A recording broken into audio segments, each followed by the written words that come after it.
Good morning, good afternoon, good evening, depending on where you are. Dear audience, welcome to today's episode in our series BerlinTalks. On behalf of Freie Universität Berlin, it is my pleasure to welcome you to today's session. We are coming to you from the plenary chamber of the Academic Senate at Freie Universität Berlin. And so on behalf of the university and on behalf of the two sponsoring programs, FUBiS and FUBiS, it is my pleasure to welcome you all to today's session, where our topic will be sustainability from buzzword to guiding principle. Just a brief word about the two sponsoring programs. The FUBiS program, the European Studies program, at which I serve as academic director, is a semester-based program with a fall and spring semester involving German language as well as subject courses across a wide variety of subject fields. The FUBiS program is the university's summer and international summer and winter university. It has 3 sessions during the year, 1 session in January and 2 sessions during the summer months. And so these two programs have joined together during these unusual times to launch this online series of discussions, of panel discussions, bringing together different experts to look at different topics. Across the months, we have different sessions. We will have another one in April, another one in June, and so on it goes through this year. Just a couple of announcements also for our audience. We are recording this event, but your identity is hidden. So you are, as audience members, anonymous. Furthermore, as audience members, you are invited to use the chat function to submit comments and questions. And then hopefully in the course of our session, we will have a chance to have the panel members address some of these issues or questions that you raise. With that, let me briefly introduce the topic and then our panel. If you were to ask people to compose a list of buzzwords or terms that seem to be frequently used, maybe almost too frequently used, probably sustainability would be one of them these days that would end up on that list.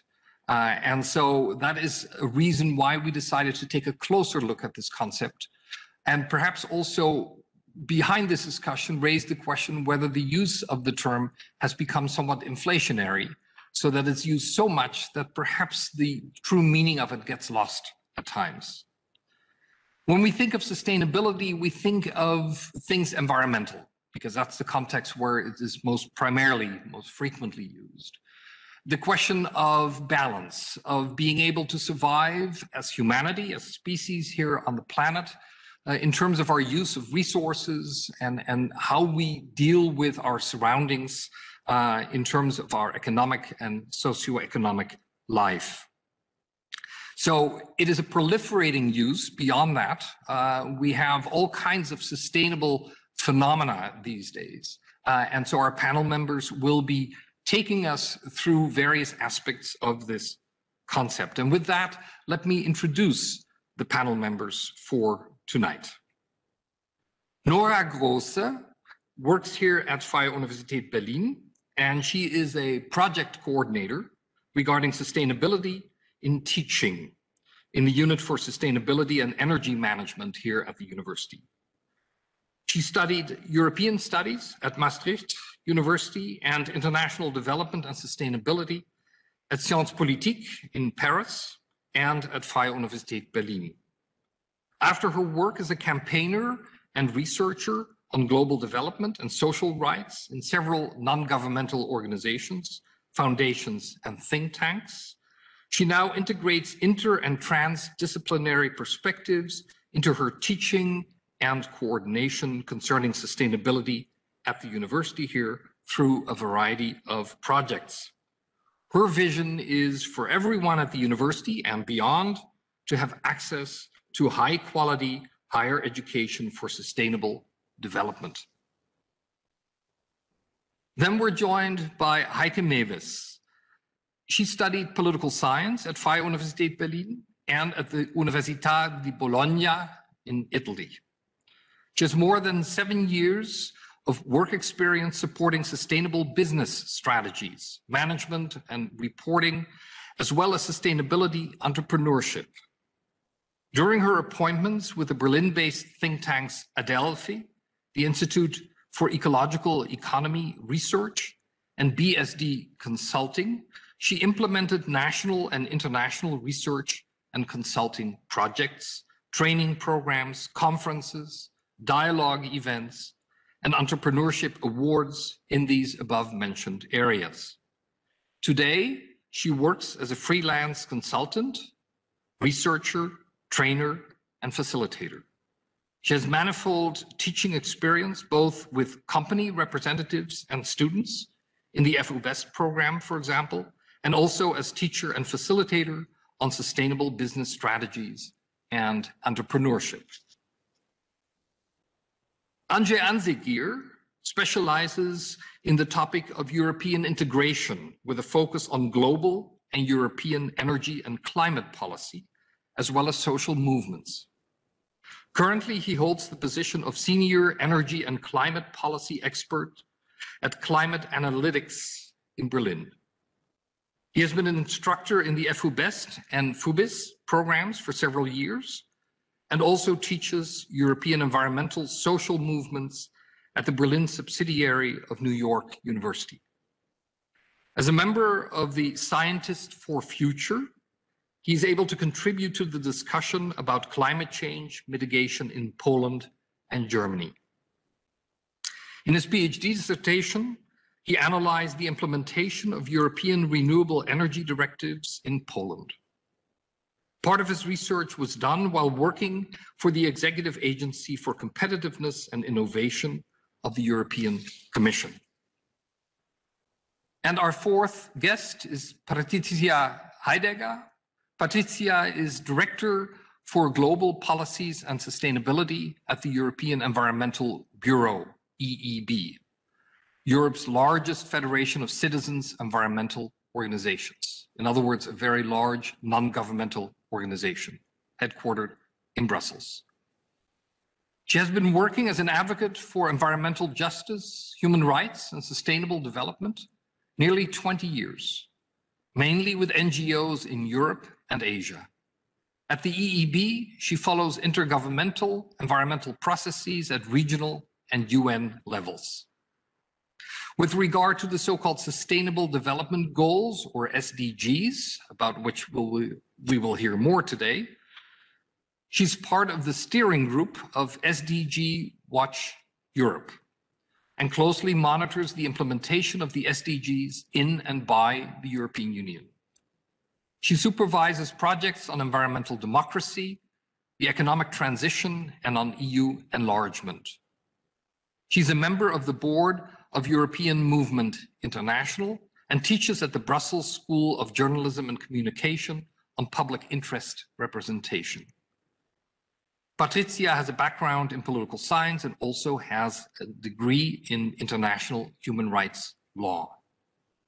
So I welcome our panel, and we will now first turn to a few slides to give you a bit of an introduction to tonight's topic. Green imagery comes to you on the first slide, and when we go to the next slide, what we will see is this notion of the Sustainable Development Goals, which play a central role, particularly also at the United Nations. And this is a well-known depiction of these goals, and you can see here the 17 goals, everything from poverty and hunger, life on land, life below water, and so on. We will leave the slide on for just a moment so you can, as audience, take a look at these. Some of you may be familiar with this image because you frequently see it in media. For others, it may be new. So we leave it for just a moment so you can see what these goals encompass.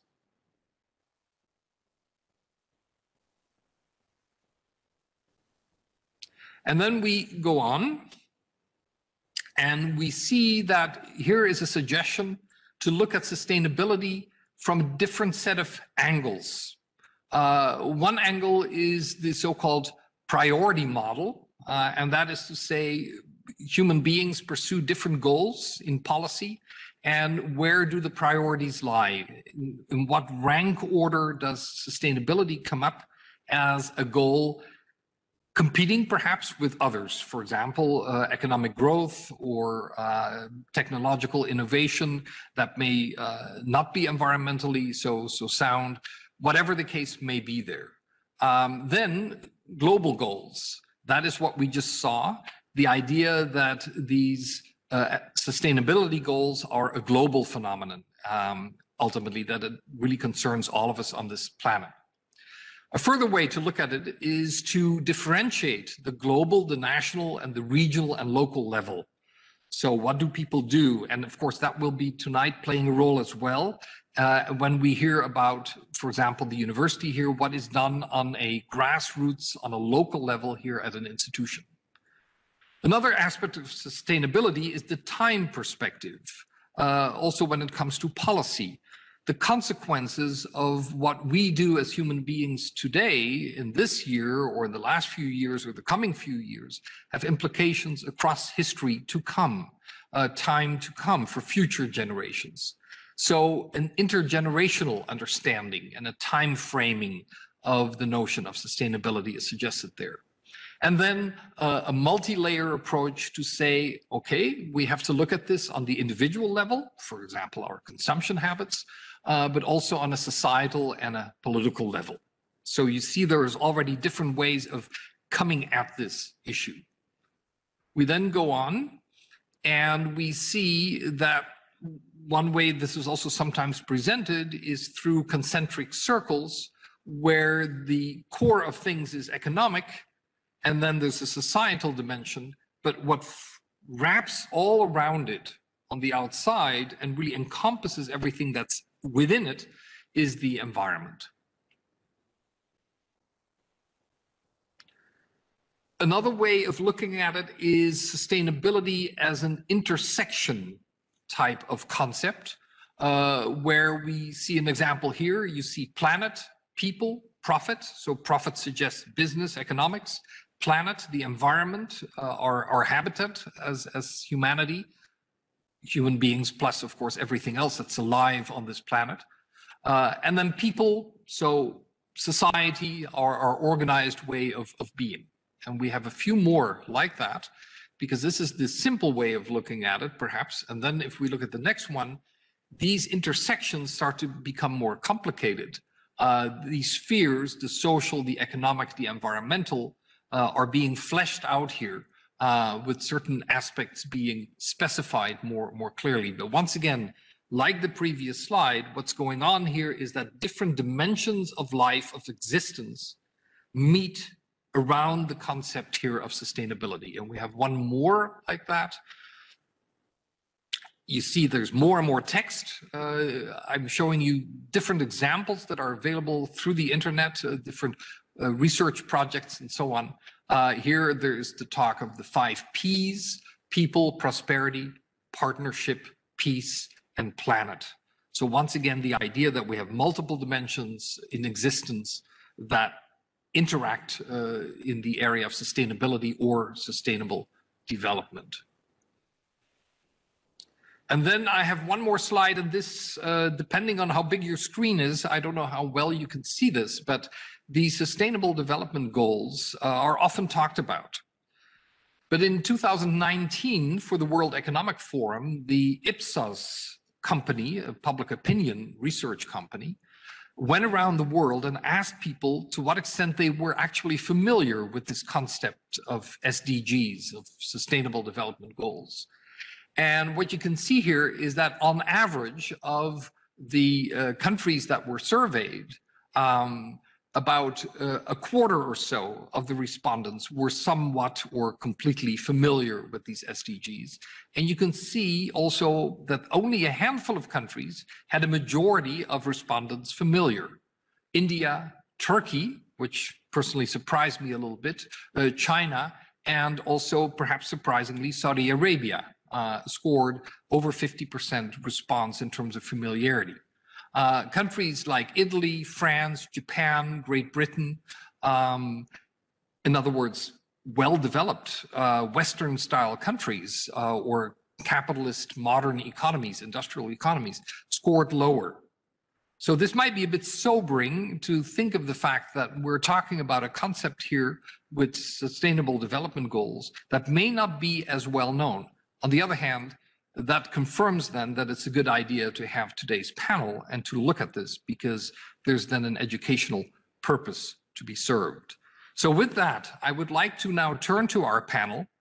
And the first question is being asked of all four, and they're going to give you their perspective based on their own professional background and where they are active. It's sort of like where you stand depends on where you sit in this case. And that is, what is their understanding of the word, of the concept sustainability in a definitional kind of sense. We will go from the local up. So I will begin with Nora Grosse and ask her to speak first about her understanding of this term. Yeah, thank you also for providing some of the informational background already. Well, from my perspective, and this might, be a personal perspective, I hope also our team's perspective, but of course I don't want to claim to speak for everyone.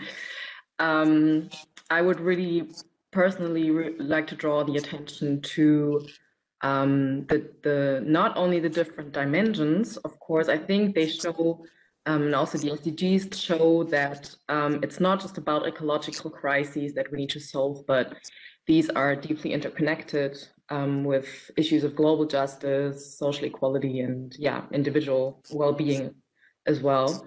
So in the end, it's not really the planet that has a problem, but us humans who've depleted the planet and are still going to be dependent on its resources for our survival. So for me, actually, concepts like the Anthropocene or planetary boundaries, three of which we have transgressed, are also very helpful concepts in understanding that we actually have absolute ecological limits in which all human activity needs to take place. And another concept that I think neatly combines this is Kate Raworth's concept of a donut economy, where you kind of, us as humanity, need to live within the donut. So the kind of foundation is a socioeconomic foundation, of course, where all these issues of social and economic and also political well-being are met, but within the absolute ecological limits. Thank you, Nora.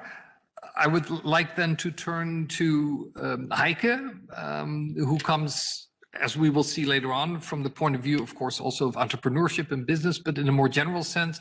Heike, give us a sense, give the audience a sense, how you conceive of this term, sustainability.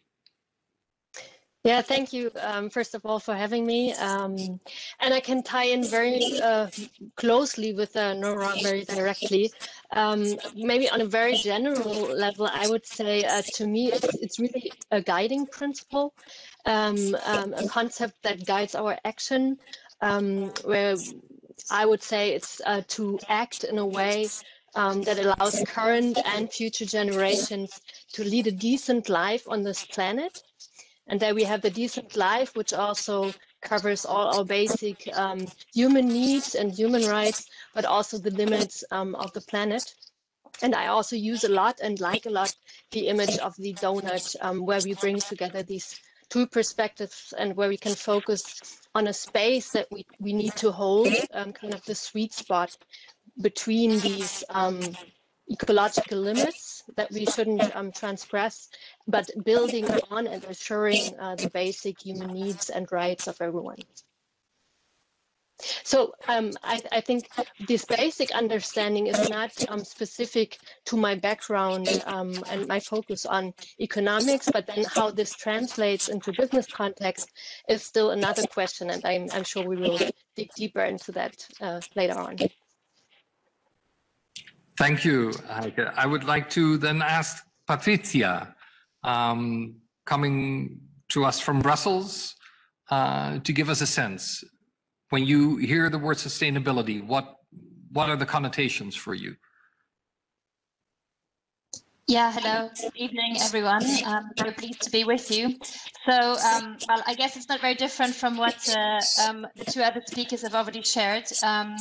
As you've mentioned at the very beginning, I mean, obviously sustainability is about a very existential question. It's about how can we ensure human well-being for all and globally, and also for future generations, while respecting the ecological limits that the planet is setting for us. In short, it's about living well within the limits of the planet. And as the others have mentioned, we also refer very often to the concept of a safe operating space for us as humankind, and the planetary boundaries, the 9 planetary boundaries that creates that limitation to the safe operating space. So that's a concept we also work with a lot. So, for instance, we work on chemical pollution and deforestation and climate change, obviously. So that's a concept we use a lot, and we also work a lot with the donut economy concept. So that's one that has become very popular. And just recently, we also had a discussion with Kate Raworth on the link between her concept and European environmental policy. So it's the same concepts that we're using. And you also mentioned the Sustainable Development Goals, which is also a framework that we refer to a lot. And I think the interesting, one of the interesting aspects behind the concept of the SDGs is that it's a very holistic approach, and it shows us how everything is interrelated. So that, for instance, we cannot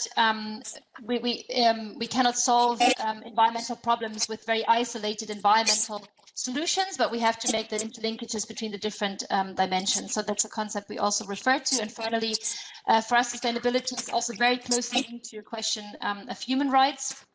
So, of course, human rights to life and human right to health, adequate standard of living, etc., but also human right to a healthy environment, which is still an emerging human right. So for us, sustainability is also very closely linked to questions of human rights.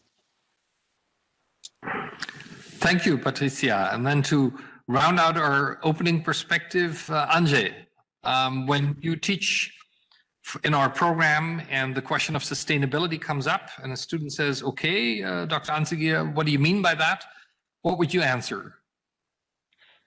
I mean, I would probably add or answer most of what you've just said, but just to add to that, for me personally, sustainability is also to keep the quality of life within the limits set by the natural capital, by nature. And we take so much from nature as society, but also as economy, that we all often fail to realize it. And as a result, we, as was mentioned, cross numerous borders, so that the natural capital has been used so much that it just cannot recover.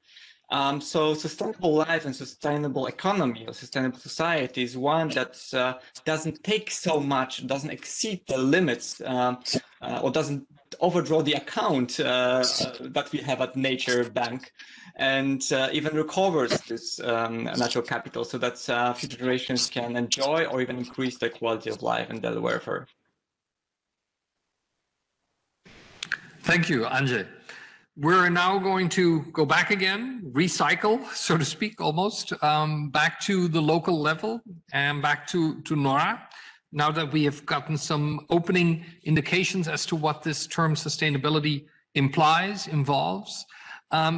Nora, could you introduce the work that you and the others in your team do here at the university? Sustainability as applied to the university, some opening perspectives here. You're part of a unit that deals with sustainability. Energy is one of the elements there. Give us a sense as to how that came about. When did that come into existence? Who else is there? What is your position within it? And how does the sustainability idea get applied here? Give some examples in the university context. Okay, those are a lot of questions in one, but I'll try to keep it short. But I'll have to elaborate a bit. Well, the Sustainability and Energy Management Unit, how it's been called since 2014, was actually preceded by a long-term focus on rather energy management, and was part of the technical department at the university. So I think this kind of goes in line with the general understanding of sustainability or environmental management at that time. So basically, we've been active since 2000.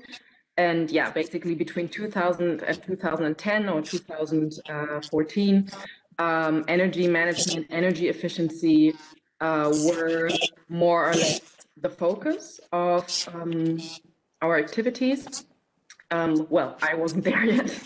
So basically my colleagues, and things like waste management, anything that also I think the EU provides with its environmental management system was the focus. And then I think also with the kind of global move towards sustainable development and a really strategic approach that really tries to also break it down to the local level and to all kinds of institutions, a more strategic dimension came in. And I think the concept of a whole institution approach really summarizes this very well, because it basically means that, and that's our understanding, I think, you create really holistic learning environment in terms of sustainability. So you create a place where students are learning sustainability concepts and contents, but also methods and competencies that really make them conscious, reflecting, but also active citizens. And as well, of course, you go into the research dimension, where you try to enlarge and bring together different perspectives on how to actually solve multiple crises related to sustainability. And yeah, then of course you have the campus and the institution itself, where there's a lot of dimensions that can be addressed, from mobility to IT to energy management, building, et cetera, et cetera. Yeah, so I don't know if for now suffices, or otherwise I can go on. Thank you, Nora. Just a quick follow-up. If you have been there not the entire time with this unit that they have been in existence, but if you had to identify, let's say, a particular area as an example where you say that's where we have been successful so far, and where would you say has there been less success? Where is there more struggle, more obstacle to overcome?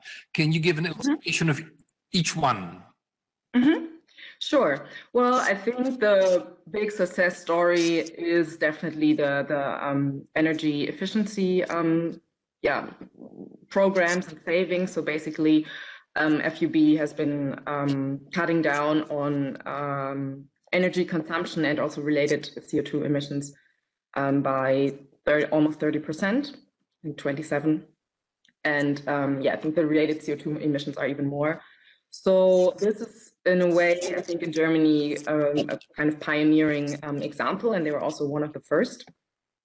And then I also think in terms of governance, it's quite unique that we're kind of very high up in the organizational hierarchy of FUB, because we're part of the presidency, so to say.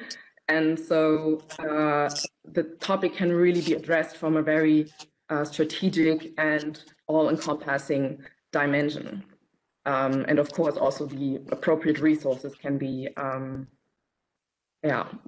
there to implement projects.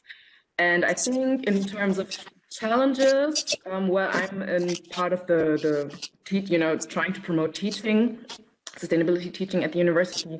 And there, of course, you're very reliant on the different disciplines and the different departments of the university, where, of course, you have the principle in Germany of academic freedom. So you need to really enter into a discourse. You need to build networks with kind of more individual professors and teachers to really try to bring the issue forward, because obviously you can't force anyone to integrate sustainability issues into their seminars, for instance. So, I mean, I think we've definitely come a step forward there. For instance, we've made also a review for our sustainability report, where it showed that already 15% of all teaching courses addressed at least one of the SDGs. But of course, this is still very broad. And I think only 5 to 10% are really focusing on sustainability in their teaching. So I think there's still some room for improvement. And for research, the numbers are actually higher.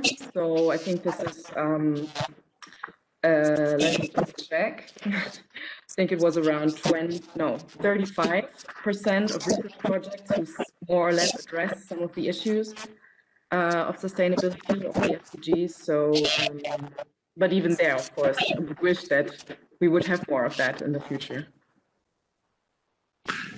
Thank you, Nora. Moving a little bit away from just the local to multiple dimensions in that regard would be when we turn to business. And I want to turn to Heike next.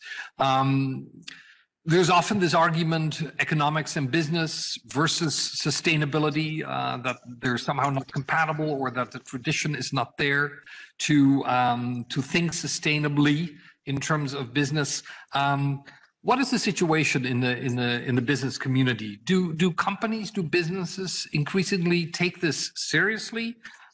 Does it depend on their size? What's the scene, so to speak, in the business community when it comes to sustainability? Well, difficult to answer as it's really diverse. So what we can maybe say as a general trend, I would definitely say that over the past years, there's a clear growing understanding among really the majority of businesses that sustainability is an issue that you have to address. It's not something you can do, but it's something that you have to look into. What are your impacts, especially now with the climate debate really becoming more to the forefront? What is your impact on the global climate, but also other issues, environmental issues, social issues? This has become really I would say mainstream to understand that you have to consider this, kind of find a position. Then to what extent you integrate that is really, you find all kind of all approaches across the whole spectrum. You said there's no real tradition in sustainability in business. This actually, there have been discourses about the social responsibility of business that are really going back more than like to the Industrial Revolution, actually, and all the negative impacts then also on communities and workers where these issues already came up. The sustainability debate kind of merged with these discourses only like 20 years ago or so. And it started actually being focused on the environmental side, whereas the corporate social responsibility was more on the social side. Today, these discourses are quite merged. And there is a strong actually part of especially small and medium companies, especially family-owned companies, who have developed really strong sustainable business models. Then there's, if we look at the, let's say, big companies, big corporates, global players, they all deal and integrate sustainability, but at a different level, I would say.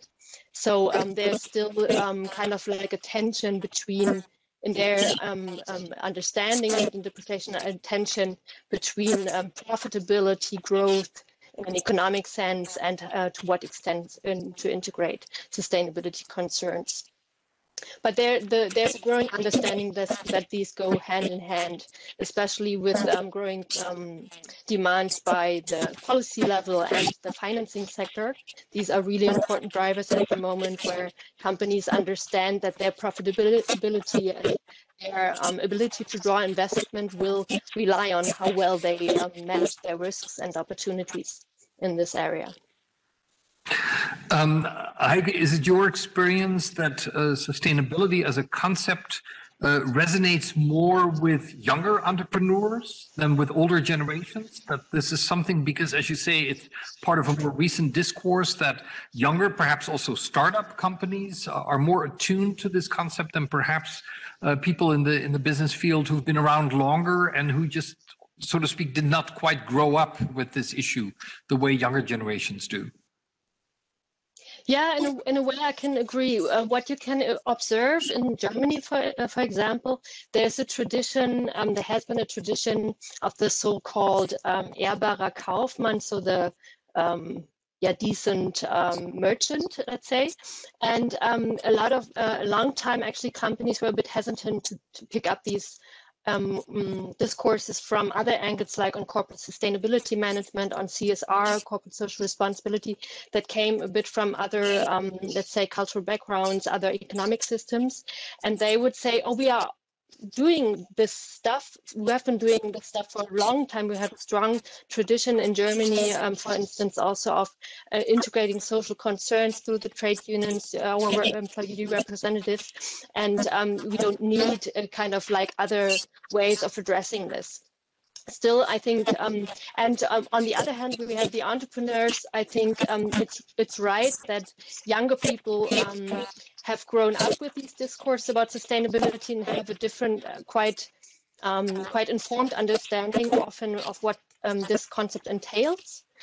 So I see in the startup world that this is a concept that is taken up very with open arms. So it's been used a lot, and there's not that hesitancy to say, oh, this is a concept we might not need. Of course, it's a bit fluffy, and you have to really look into how you translate that in your business model. But there's not, let's say, some kind of real hesitancy. However, now I would say in the companies that start dealing with these issues, all the standards, all the frameworks that you can use as a company, they have this wording sustainability in them, or sustainable development goals, sustainability standards, and this has become by now quite well understood and commonplace. Thank you very much, Heike. Now I'm going to shift to the European level with our two other guests, and I would like to turn to Anzigia first. As I said some minutes ago, Anje, I would like you to give us a bit of perhaps also historical perspective. How has sustainability as a concept informed the development of EU policy sort of over time? Can you give an indication as to perhaps definable stages or processes that have taken place, how the EU has come into a focus on sustainability in policy making? When did that start? How did that happen? What are some of the major stages that have taken place there? Yes, indeed. The EU has underwent quite a strong development, evolution in the area of sustainability, and that began from some movements from national level. We have back in the 1970s, 1980s, the anti-nuclear movement. And in some cases, for example, in Denmark, in Germany, the idea was, we just cannot oppose to everything like nuclear power and coal power. You have to come up with an idea as well. So the idea was renewables. And you had actually farmers who started developing the first wind turbines, and very basic ones, but in the end, with some evolution, they did work quite well, and then this developed into a major industry. And just fast forward, the fact that sustainability can also mean economy and economic development and industry resulted in the European Commission and in some governments picking up on this point as well, so that sustainability became now, this is the surprising element and optimistic one that we did not expect. Now sustainability and, for example, dealing with climate change is perceived as a way out of the economic crisis induced by the COVID crisis. So this is quite surprising, because we've been afraid, early 2020, so that in addition to the pandemic, we will also just forget about the other crisis, the climate crisis, just the way we've done in 2008, 2009. We had this wave of environmentalism 2007 and 2008 and 2009 was the lost time, and then 2011, 2010s lost decade for climate protection, with some exceptions. This hopefully will not be the case for this economic crisis and for this decade that just started. And just one last point on this one, obviously the role of the Fridays for Future, the role of the young people going on the street, demonstrating for their future, played a very important role, a much more important role than I was hoping would be the case. I mean, my expectations were just exceeded in terms of the impact that kids had on the politics and policies, and rightly so. Just picking up on this, we have a tendency to talk about Europe, European Union. Europe does this or that or sees it whatever way. And of course, we know on a daily basis that's actually not quite true. So to what extent can one argue that the growing attention to environmental issues and the integration of sustainability and environmental concerns in policymaking has been varied across Europe? Is there such a thing as a north-south contrast in Europe in that regard? Nordic countries perhaps being more environmentally active in policymaking than perhaps some of the Mediterranean countries? What about the post-communist development in the East? When it comes to environmental issues, is there a difference, a contrast between East and West? To what extent have those regional divergences played into this picture of policy development in Europe? That's an excellent point. And one of the reasons why this question is very interesting is that I myself, coming from Poland, which also has a very different approach to sustainability than a number of different Western and Northern countries. But I would differentiate between countries and governments, because in the countries, the society, for example, has a very different approach to sustainability than their governments. And, in Poland recently, over the last year or so, we had a revolution in terms of PV installations, the small solar energy installations for electricity generation. We had over 250,000 people installing those on their roofs in Poland. That's something that was surprising and positively, in a positive way. Obviously, the government is still, in some regards, on another planet or in another time zone, something like 5 decades behind the society. But in Germany, in general, in the EU, yes, we do have the Nordic countries, which are much more ambitious, Western countries doing better than the East European countries. But now, as we realize that actually economic growth can be driven by sustainability, this disparity is changing quite rapidly. And just one last point, I would not say it's just disparity within the EU. We have a global climate movement. We have people going on the street demonstrating for climate protection around the world. So it's just not, East versus West. I would say it's society versus governments. Okay, thank you. Patricia, you are spending most of your time in Brussels, right where the EU has its headquarters and where policy is made. There's often talk about this concept of a European Green Deal that the European Commission also talks about. Tell the audience a little bit more about what that involves and how the NGO, how the organization where you work is dealing with this concept as well and is monitoring and acting vis-a-vis the European Union as a monitoring and an activist organization in the environmental field. Yeah, sure. Yeah, the fact that we have this European Green Deal and that it's been made the political priority of the European Commission now, has really been a major shift in political priorities, and it came really as a surprise, even to us in the environmental movement.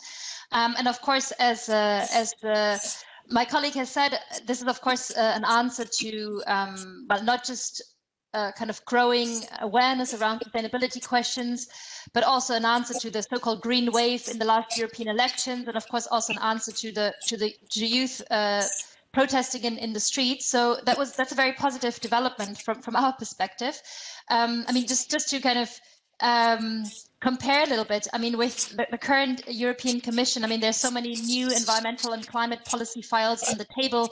A lot of developments are possible now. A lot of things are being reopened and rediscussed, and there's new ambitions and new objectives.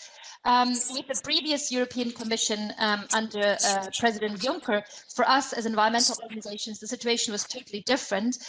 We had to fight back against a European Commission that wanted to cut red tape and kind of cut down on environmental policies to make life easier for business. And now this has totally changed to a political situation where environmental and climate policies are really at the core of policy making at the European level. So from our perspective, obviously, that's a great development. And it's been very, very busy ever since for us, given that so many political files are on the table and so many things are happening. So we're very busy following all these developments and, of course, trying to shape them and trying to influence them. And we've been also very, I mean, we were already afraid that, you know, what we had won would be very quickly lost, given the onset of the pandemic last year. And as has been said before, I mean, so far, these new political priorities around sustainability have been quite resistant or resilient in the face of the pandemic. And so we're also quite pleased that in that context, sustainability and also the SDGs have been declared as kind of the compass for also the recovery measures, and that, for instance, 30% of the EU's budget are now earmarked for fighting climate change. I mean, obviously, we're arguing it should be more, but you know, from a, let's say, a broader perspective, these are very, very positive developments. So just to kind of name, just since this new commission has taken office in December 2019, I mean, what we've seen is a new biodiversity strategy. We have seen a new climate law. We have seen a new chemical strategy. We have seen a new circular economy action plan, a farm to fork strategy, a hydrogen strategy, a methane strategy,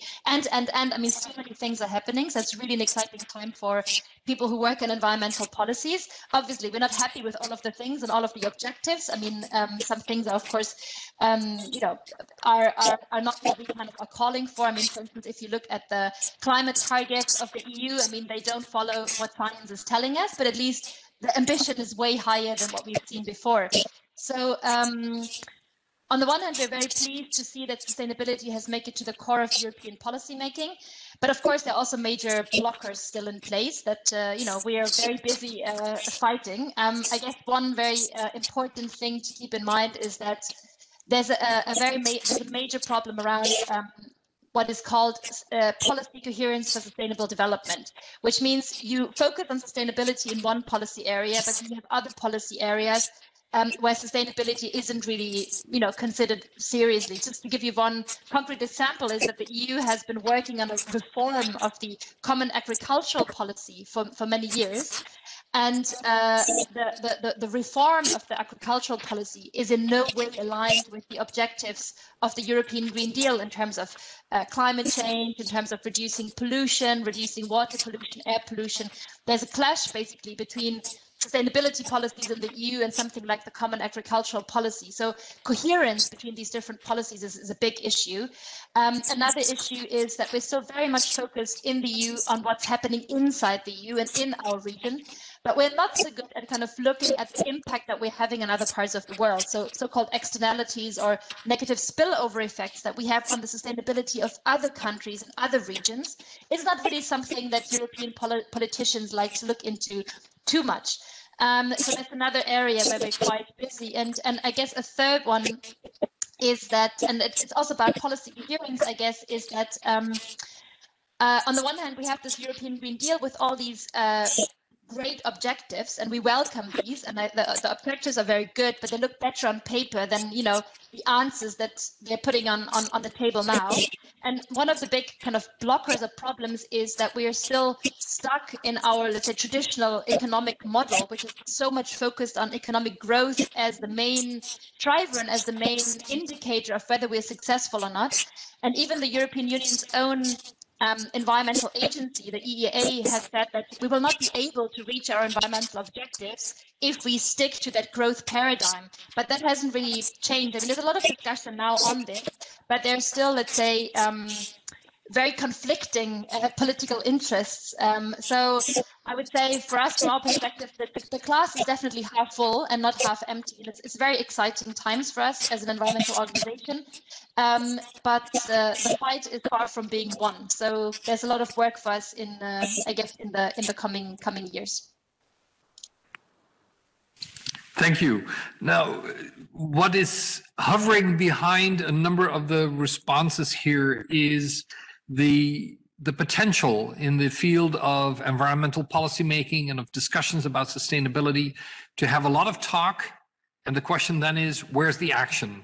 Where are the results? Where are the changes that need to take place? That's a problem in diplomacy. That is a problem on all levels. And so I want to go back here to our grassroots university level and turn to Nora Grosse again. And I want to take the audience and Nora back to the year 2019, when the Free University declared a Klimanotstand, a climate emergency, and students were very active in pushing for this. And my question is, Nora, from the point of view of the unit where you work, where does the symbolism behind something like that stop, and where do the actual actions that are successful and effective come in? Because the Free University was the first university in Germany to declare such a climate emergency. It reminds me a little bit when I was a graduate student in Berkeley in California. Students on campus had decided that Berkeley was going to be a nuclear-free zone. And there was a lot of debate about this, but also some humor. Of course, what is one town going to do being a nuclear-free zone all of a sudden? What does that really mean beyond any kind of symbolism? So Nora, my question to you would be, what was this Klimanotstand, this climate emergency, all about? And what concrete effects can we say did it have, even on the institutional level? Yes, I'll be happy to answer this question, because indeed, actually, the climate emergency declaration, that we passed in December 2019 is really the guiding principle for our actions since then. So basically, we have 7 main points that form the declaration, and I think some of them are quite radical. For example, to take sustainability into account in all of the university's decisions and planning, to comprehensively anchor sustainable development issues in teaching, which is also my task, and also to achieve climate neutrality by 2025. So obviously this is a very ambitious goal that we set ourselves. For the university, of course. And then, there are like several perhaps more conventional goals, which we have been doing anyway.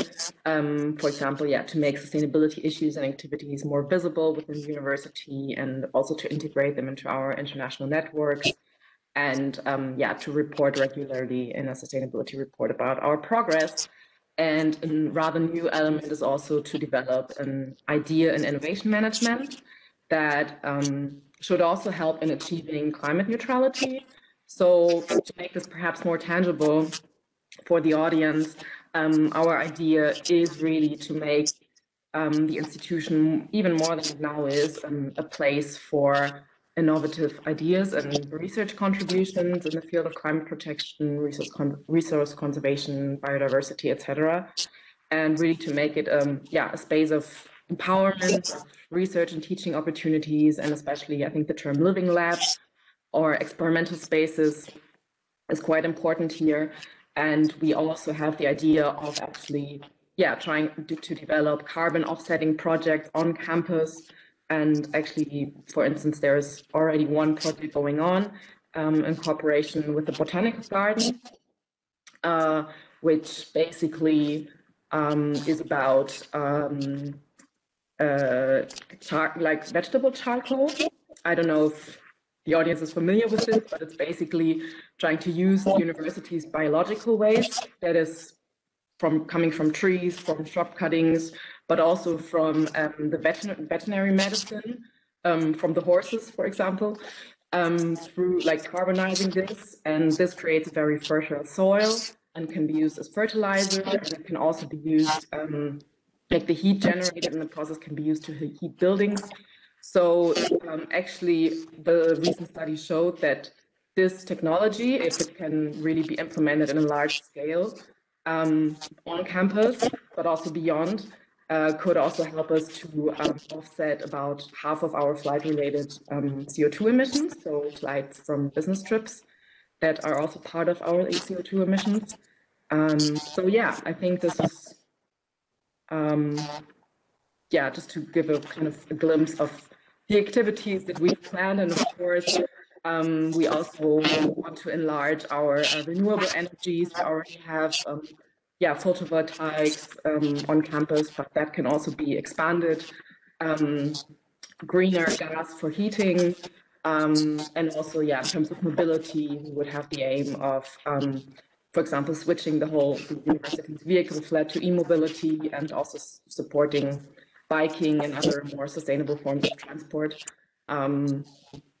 So yeah, that's just one of or several examples of how we really try to implement the climate emergency declaration beyond symbolism.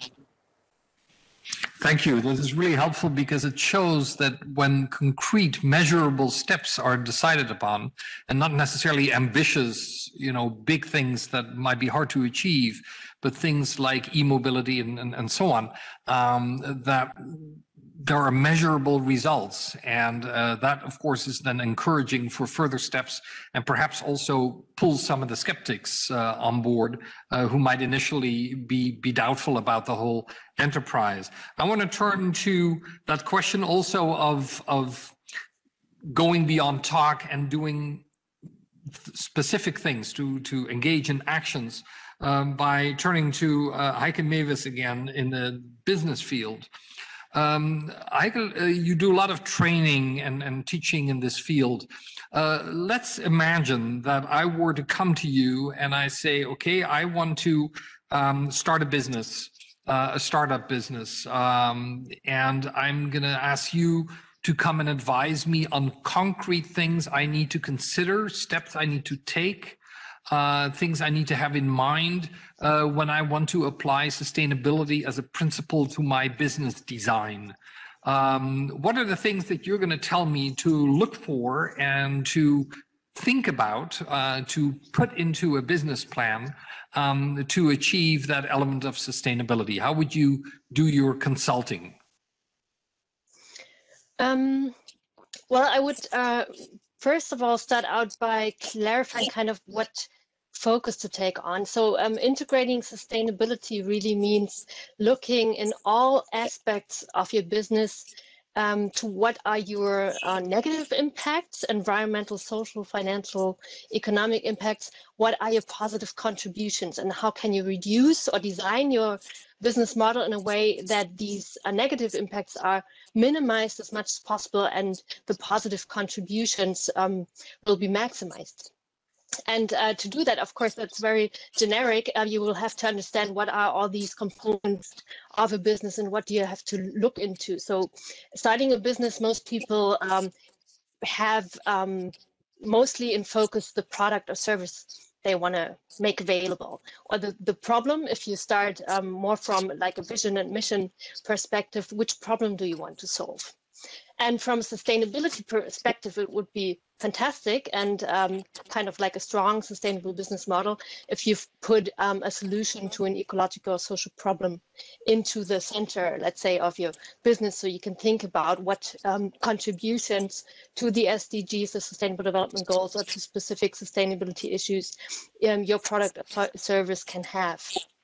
And the other thing then is, one is this value that you create for your customers, for the planet, for society, is how do you produce that value?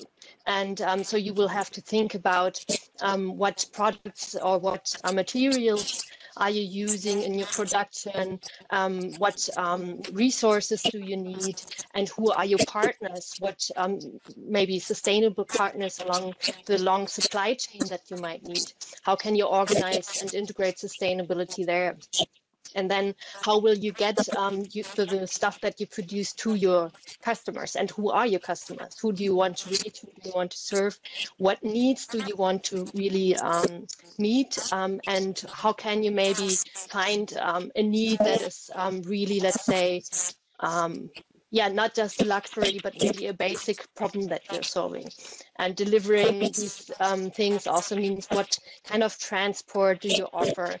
How about also the effects of your products and services after they have been used? Can they be reused? Can they be recycled? Can they be turned into something else after their first life, let's say? And so there's along the whole, let's say, life cycle of a product and service, you would need to consider social and environmental concerns, look at the costs that you affect in economic terms, but also in environmental and social terms, and the revenue that you generate for the business, but also for people and the planet. And in doing so, there's very many helpful tools that you can use as a business, as a startup. There's canvases where you can, like on a board, sketch these various elements of a business model and kind of fine-tune and see how this works out. If you redesign a little bit the idea of your product, maybe you have a better chance to work with sustainable suppliers. You have a better chance to have this product being reused or recycled in the future, and you can kind of play with designing the various facets of your business model. I would assume that one of the big obstacles in this kind of consulting is that you might encounter business people whose bottom line is going to involve cost and profit. And you need to then come with arguments to overcome that. What's your experience in that regard? That is actually really the usual case with established companies. So in a startup setting where you maybe even start out with a sustainability focus or want to contribute a good solution to these multiple crises that we face through a business model, that might not be too much of a challenge, but you have to find a business model that is also, amongst others, financially sustainable. And it's a bit different if you work with established companies that have been running for quite some time, that maybe also have a financing structure, publicly owned shareholders that want their dividend at the end of the year, that want a certain growth strategy to persist, to go on. That is a different setting, where the first step really is to help the company understand why should you do that? And the why is really manifold. And there is also a lot of why about the potential risks and costs involved of not acting on sustainability. So rising energy prices, stricter regulation that's coming up, the reputation, the ability to attract talents, if you don't work on any of these issues, and is already getting worse, for instance. So there's cost arguments associated with, there's also revenue arguments associated with going more into green sector technologies or having solutions that are attractive also from sustainability point of view, can draw new customers to your company. So there's also arguments that tie in with the let's say revenue logic and cost and benefit logic, and there's also other arguments that are less tangible, that are still, however, for many companies coming through about business ethics and also purpose of a company. What do we want to stand for? How do we want to feel about working in this company? So, and this is becoming more and more an issue for many companies, but often it's a process. Starting to really understand why should we do that, understanding what's going on in the world around the company. As I said earlier, the financing sector now is really kind of speeding up on these issues. making requirements stricter on what you report on, that you have to perform, that you have to set targets in terms of CO2 reduction, that you have to show your performance. So there's arguments tying very much into the core business logic that all business people know, so to say, that helps drive this agenda. Thank you, Heike. Shifting now again to the European, but also perhaps national policy picture. Just with business, again, my last question to Heike dealt with this juxtaposition of cost and profit, and then sustainability, and the compromises that one has to make, or how one needs to be convinced to see this as a positive goal that is going to be compatible with making a profit and having bearable cost in the company. Turning now to policy making, Anja Anzigia, on the national as well as European level, the juxtaposition often is that involving sustainability, environmental concerns on the one hand, and economic growth.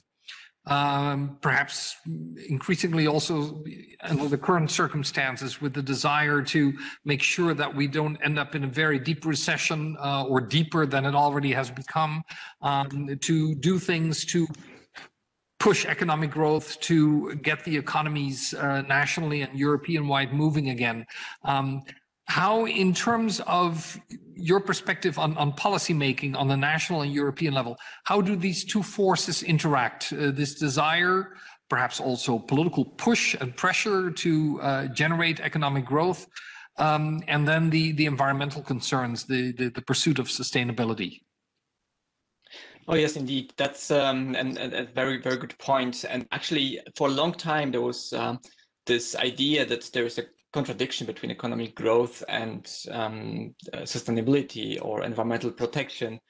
Now it should actually be much more perceived or asked what kind of economic growth we're talking about. If the growth is only about industry development and only specific industry, if we're talking about, conventional steel, reliance on fossil fuels, and if this is the economic growth that certain policymakers in the US in the past and in Poland currently have in mind, and obviously this economic growth cannot take place at the same time with sustainable development. But the majority of the growth that we actually can create, and that's actually happening, is in the area of green technologies, in the area of services. If we're going to cinema one day again, we obviously contribute to economic growth, but the emissions are minuscule. They're coming from the electricity consumption, and soon electricity should be clean, should be zero carbon, because electricity is actually the easiest to decarbonize, and this is where we in the EU doing quite well. Should be doing better, as Patrycja mentioned, but we're going in the better direction than we've been. So it's much more about what kind of growth we're going to generate, and especially after the pandemic, and also generation of wind turbine, production of wind turbines, solar panels, energy efficiency measures. This all contributes to economic growth, and but we do have again this focus on traditional growth above everything else, which is obviously not the whole idea of quality of life. On the other hand, working for climate analytics, we're also looking at developing and least developed countries, and in those places, going there and saying, you have to slow down economic growth, and this will just not work. So the idea is to skip fossil fuel age if you're not there yet. So that's one of the other lessons learned. So that economic growth, first of all, has to be shaped well. It's not growth above everything else, no matter what kind of growth we're talking about. And secondly, without rational and focus on sustainability, there will be no sustainable growth or long-term growth. I mean, we also have to do environmental protection for the sake of growth, because we cannot rely on fossil fuels in the future as well. So this contradiction of prioritization of growth above sustainable development or above natural protection will just not work in the long term. So this is just to summarize, there is no contradiction between growth and sustainable development. But we have to keep in mind what kind of growth we're talking about. Thank you. Patricia, you're in the same sort of European policy boat with the Environmental Bureau. Take us into the lobbying kitchen, so to speak, of the Environmental Bureau. The issue as addressed by Anja Antegia, the question of the push for growth, but the compatibility with sustainable development. How does an NGO like the one where you work, how does it specifically try to impact policymaking in Brussels? Is it a matter of setting up meetings in directorates general, in the bureaucracy and the bureaucracy of the European Union? Does it mean lobbying members of parliament? What specifically are some of the ways in which your organization tries to impact policymaking? Yeah, sure. I mean, a lot of super interesting things have been said, so I'll also try to relate a little bit to what the other panelists have said before getting to this very concrete question. From our perspective, I mean, going a bit back to what Heike has described, how the context and from the business perspective has changed. I would definitely agree with her that I mean, there has been a quite a substantial change in the whole discourse on sustainability, and it has really developed from from an add-on or something voluntary to something that you have to do as a successful company these days, no matter what size of the company, no matter what sector you're in. So that's definitely a very interesting and important development in the last 20 years or so. I would totally agree with that. From our perspective, of course, our role being, being very critical watchdogs, of course, what we do see is that if we also go back to the idea of the SDGs and the numbers that we have showed about countries and how aware people about the SDGs. I mean, there's similar studies about companies, how aware are businesses in different sectors of the SDGs. What research has shown is that especially larger, I mean, medium-sized and large companies are very much aware of the SDGs, and as Heike has described, I mean, they're used widely also in kind of sustainability accounting and reporting, etc.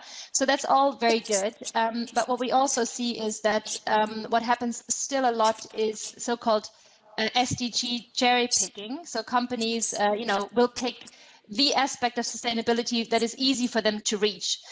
So I'm just sharing one example that I encountered in another panel discussion with a major fossil fuel company that was bragging about, how much they do in SDG 5 and gender equality because they promote more female engineers, but as a fossil fuel company, your sustainability problem, your major sustainability problem is maybe not necessarily with gender equality, but obviously another one. So there is this SDG washing, which is kind of the new greenwashing. Which is going on quite a bit, which also brings us back, to how you framed the discussion today. Is it just a buzzword, or is it more? So there is still a bit of quite a bit of that going on, and a lot of NGOs are quite wary of that and also question the whole concept of the SDGs because it's been used for SDG washing quite uncritically, and governments as well do a lot of SDG washing. I mean, just look at all the SDG reports that the German government or any other government produce. They all read very, very well, and but they're not necessarily addressing all the major challenges that we have. And I mean, to come back to the question that you asked about, a concrete example of how we work. So I mean, the whole discourse that was just described about, that the clash between sustainability and economic growth is one that we're quite, active in, and we work on, the reform of the economic governance of the EU. And one specific issue that we're working on at the moment is the possibility of getting a new European directive in place on due diligence, which means that companies would be obliged to do much more analysis and research into the negative impacts that they can have on the environment and human rights across the supply chains, across the value chains. It would become obligatory. Now it's quite voluntary, but it would become more obligatory. There could even be a liability for companies, a civil liability for companies if they don't analyze enough and respond to these risks, there could be a risk in the future for companies that victims of negative environmental impact or human rights violations could come to European courts, to a German court, to a French court, and even claim damage payments. So that's a very exciting new legal development at the European level that we're quite involved in. And of course, this started many, many years ago, really with campaigning, awareness raising, petitions,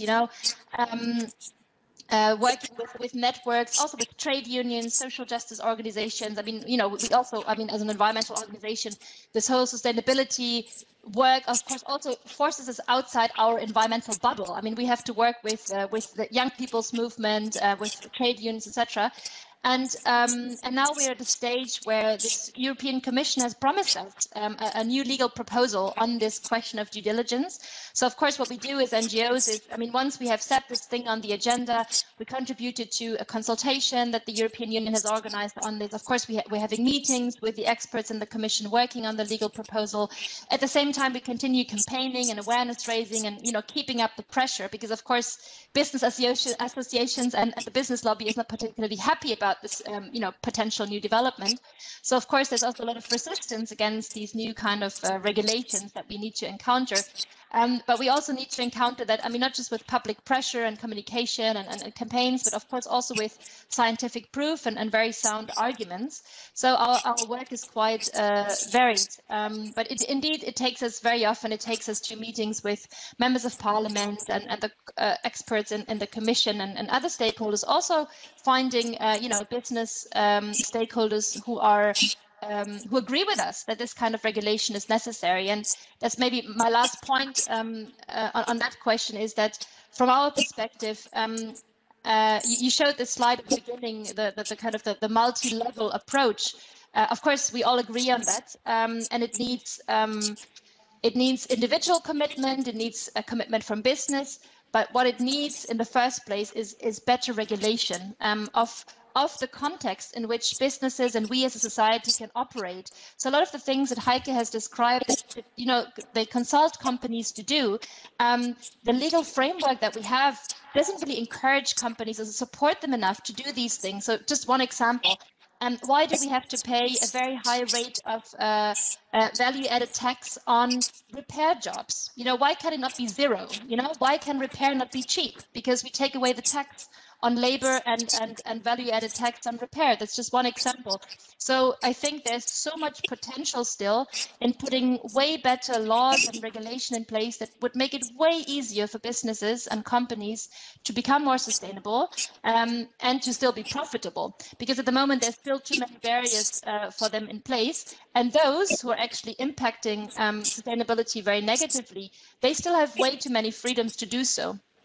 And one thing that we're also quite excited about next year. This year it's still a bit on hold, but next year there might be an agreement at international level to start working on a legally binding international treaty to curb plastic production. And that's just another example. Plastic producers still have way too much freedom to put these products on the market.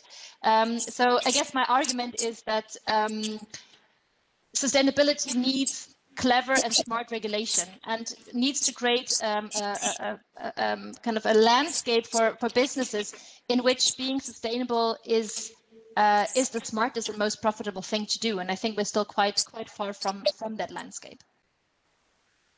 Thank you very much.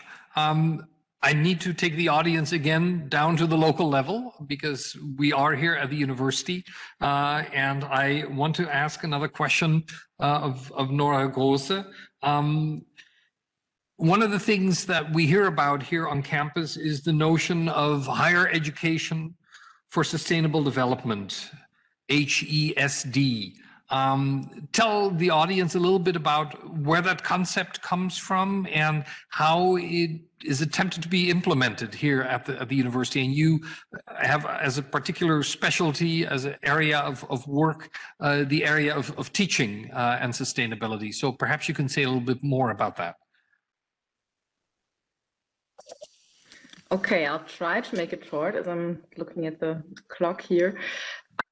So HCSD is basically a concept that has been embraced by the UNESCO for years. I can't tell you the exact date now, but I think it's actually within also the broader SDG context, since SDG 5 is to provide quality education for all. And basically, one sub-goal is also education for sustainable development. And well, from my understanding, of course, there's a lot of research on it, and I'm not a researcher in educational science, but the most important thing is to go beyond the factual knowledge of just trying to be a neutral actor that just transmits kind of objective knowledge, which you don't have, but actually understanding students as citizens, as critical beings who, where the reflectionary competencies should be developed, but also the competencies of designing and creating something where they can actually also increase their self-efficacy in the process and really thereby make themselves or understand themselves as change agents in that process. So how we try to implement that, as I said, it's quite a challenge because obviously every teacher has a different approach. And well, for once, I personally coordinate a competency area that is accessible for all bachelor students at Freie Universität, called Sustainable Development, where students implement projects, sustainability projects, or they actually come up with ideas to, for example, make the campus greener, or also social projects. So this has been going on since 2018, and it's, we get very positive feedback from both the students and the teachers. And that is just, one example that stands out in terms of interdisciplinary and transdisciplinary teaching formats, which I think is one of the integral parts also of higher education for sustainable development. And I think a lot of different formats and methods are, under this umbrella that really, try to go beyond the traditional seminar context. Thank you very much, Nora. I'm also going to try at this point to integrate some of the comments or questions that we have been getting from our audience. And several of you made reference to this donut concept. Perhaps, Heike, could I ask you to give us your sense of what this concept involves? And secondly, a question for you. There's some question here in the audience about the relationship between the sustainability aspect and the ethics aspect in business. To what extent this is part of the broader question of business ethics. But perhaps first a few words on this donut concept. How widespread is it? Is it just a European concept, or is it more globally applied? Yes, the donut, I would say, I mean, I cannot say for sure, but it has emerged more on a global level. So Kate Rayworth, she's a scholar and economist now working at the universities of Cambridge and Oxford, but she has worked in international development for many, many years with Oxfam, one of the biggest development NGOs in the world. And her concept is really taken up a lot across the world, and a lot also with the United Nations. She has actually put together a lot of discourses about sustainability in this one image. And this donut, actually the shape of a donut, so a circle with a circle, or like a dough with a circle in the middle. This is kind of bringing together these discourses of the social and environmental aspects of sustainability. Our ability to thrive is determined by these ecological ceilings, which make up the outer shape of the donut. And the bottom part of this inner circle donut is actually the foundation that we have to create and assure of social and human rights. access to food, but also political voice, democratic system where we can bring in our needs and fight for justice and things like that, access to education. So this creates a shape of a donut that we can use kind of like as a guide to help us understand where we need to get into.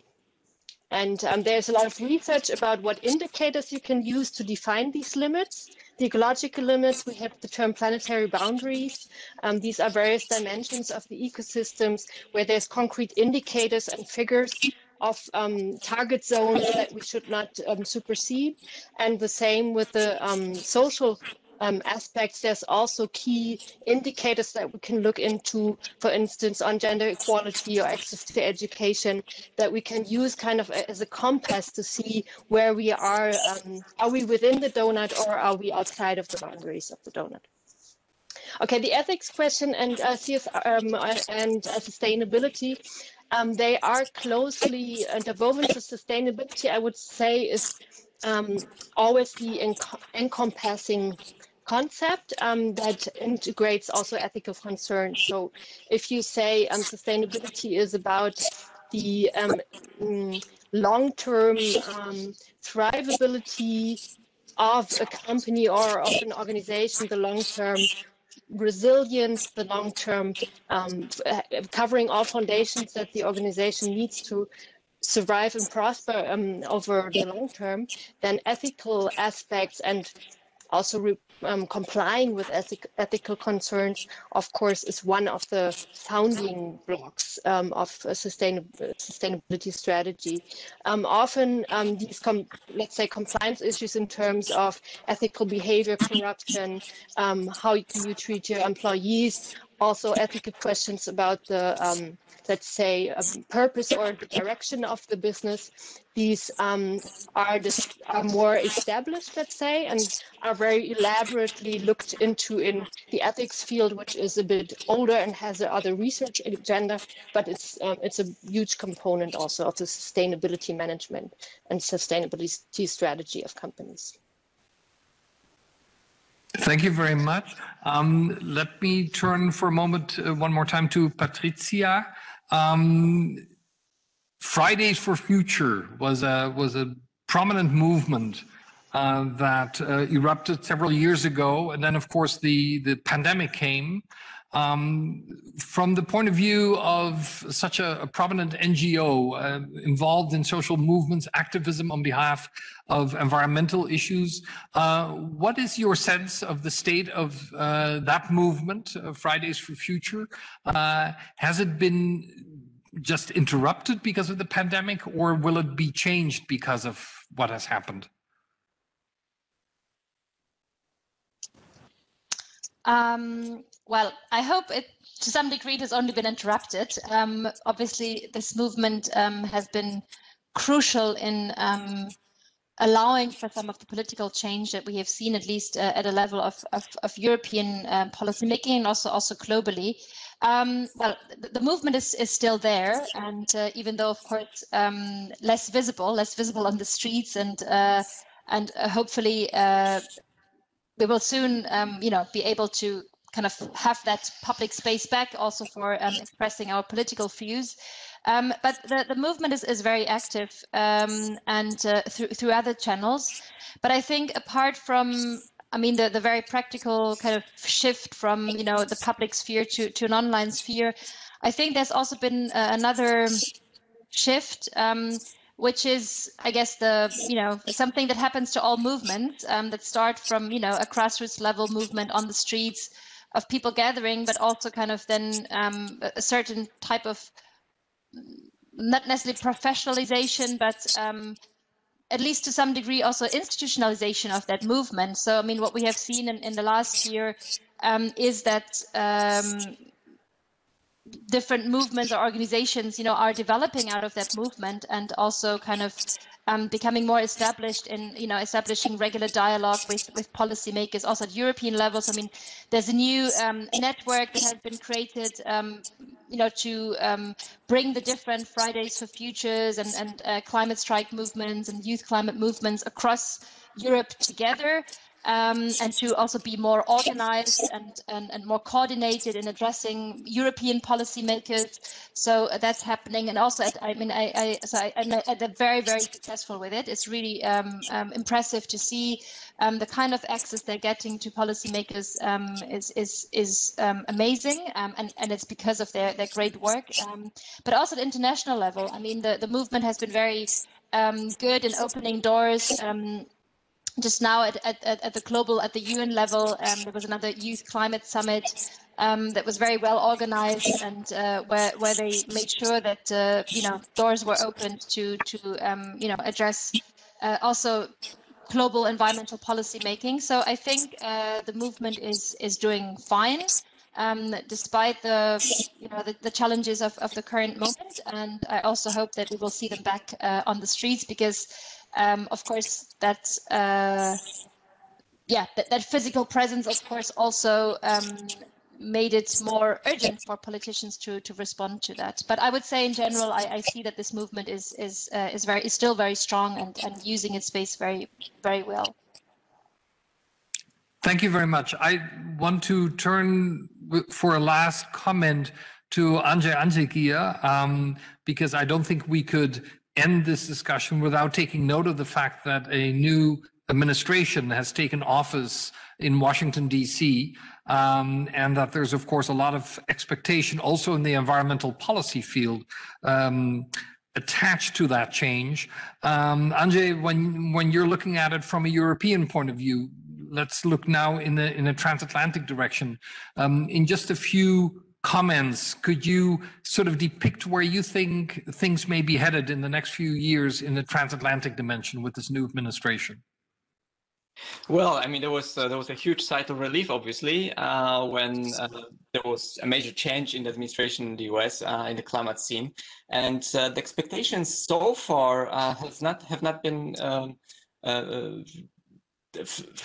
failed, as put it this way. I mean, the goal of the decarbonization of the US power sector, for example, electricity sector, the fact that there will be no natural gas, no coal in electricity generation in the US, for example, according to Biden plan, is well more ambitious than the EU one, and I do hope that this will mobilize the EU to catch up on certain areas. The EU has certain, and this is one of the drawbacks of the European policy, and especially German governments and Polish policy. This is where one of the areas where Polish and German government speak the same language. Sadly, it's support for natural gas. And it is a fossil fuel, and there's still too much money flowing in this direction. And Nord Stream 2 is a complete, political, environmental, and geopolitical nonsense. And keeping this in mind, the US is actually, in this regard, at least planning to get out of fossil fuel completely in the electricity generation sector by 2035. So this will mobilize sources, but at the same time, there's at least the idea that we're not there alone.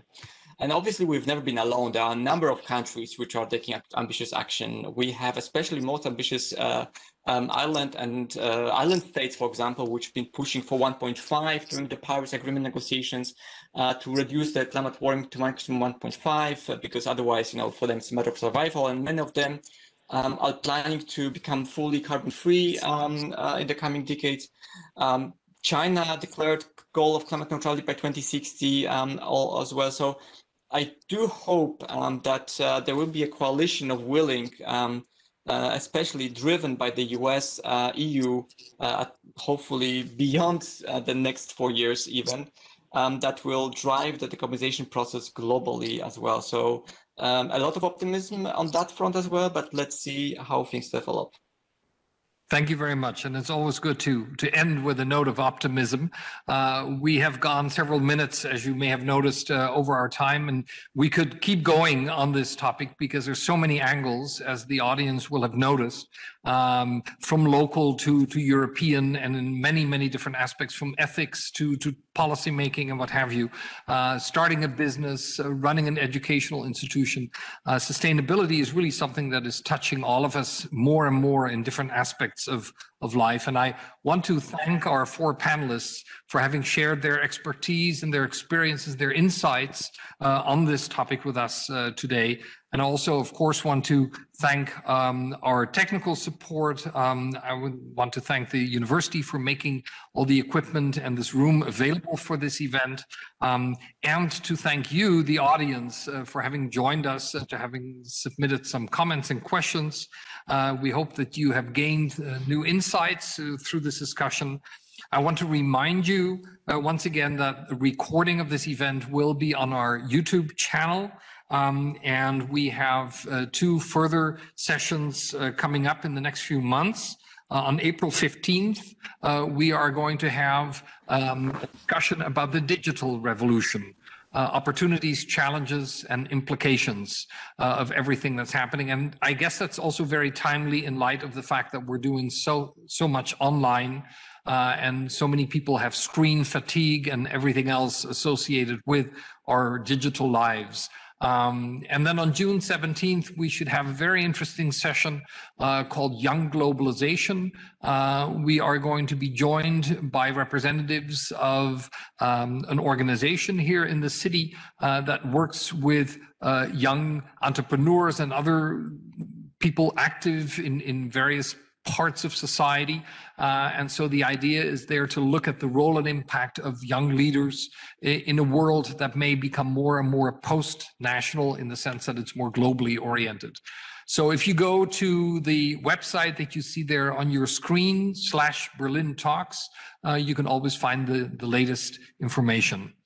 With that, again, it is my pleasure to thank the panelists, to thank you, the audience, and to wish everyone good health, and we will see and hear you next time. Thank you and goodbye.